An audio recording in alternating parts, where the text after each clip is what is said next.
2014, Boquete, Panama.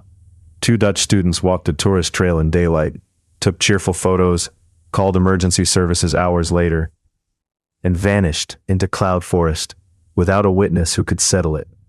The file kept breathing after the headlines cooled.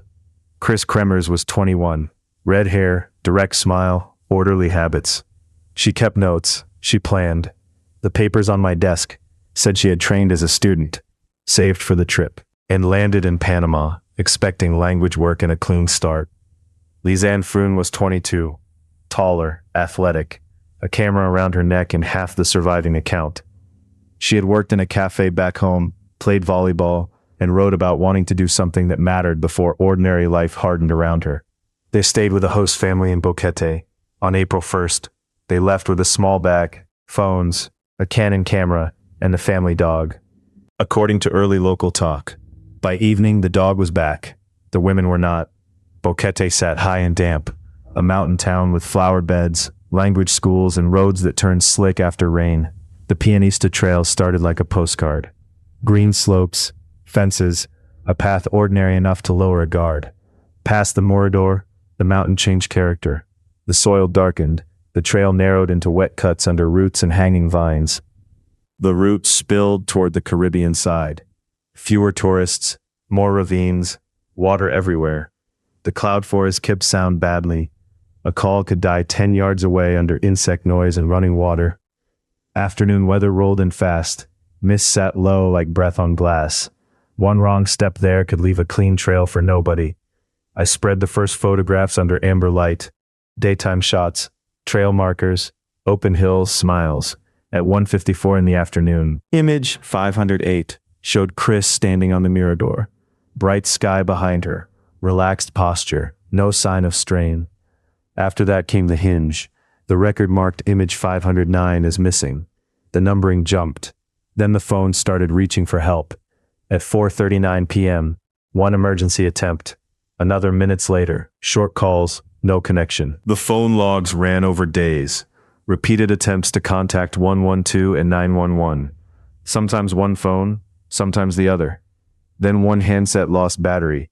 After that, activity narrowed, thinned, and changed. The thing is, distress leaves patterns, so does handling.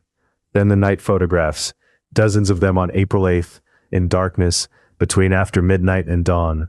Flash on wet rock, black space, branch, plastic, a scrap of map, the back of a head.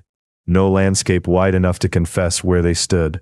Two visitors hiked beyond the safe turnaround point, became lost after the Mirador, and succumbed to exposure, falls, injury, river force, or some combination of them in unforgiving terrain. Search teams worked ground and air. Guides walked the route. Volunteers combed gullies.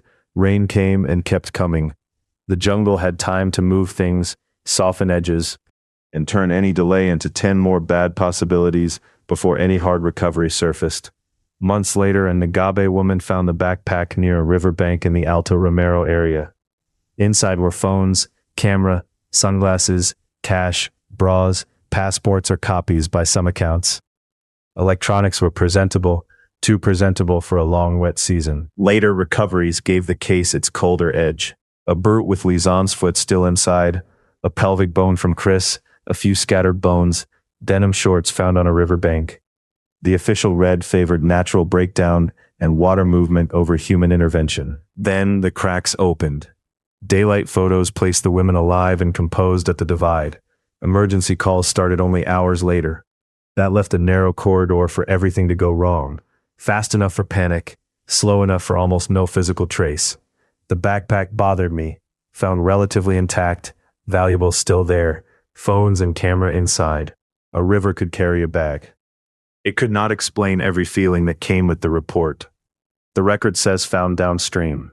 The record lies by omission. Then there was the phone behavior. Correct PIN entries at first on Kris's iPhone, then later failed attempts, or no PIN access, depending on the log version in circulation. That suggested injury, confusion, darkness, or somebody handling one device without full access. The night photos raised another stale smell. Why fire flash after flash into blackness on the 8th day?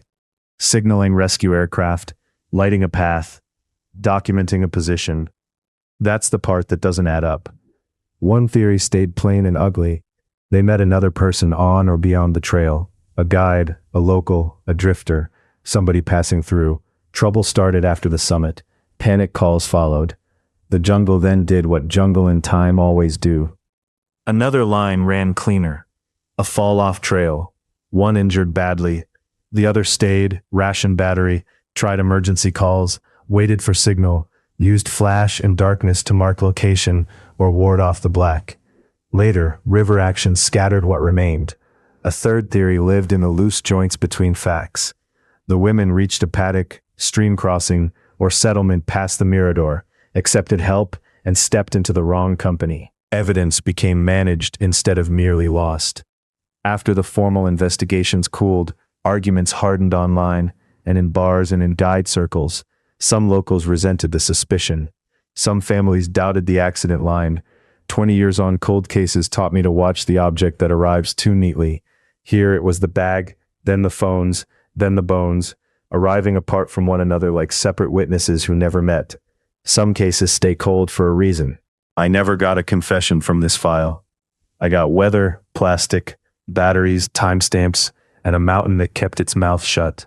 The trail ended on paper long before it ended in truth. The desk stays cold. The questions don't.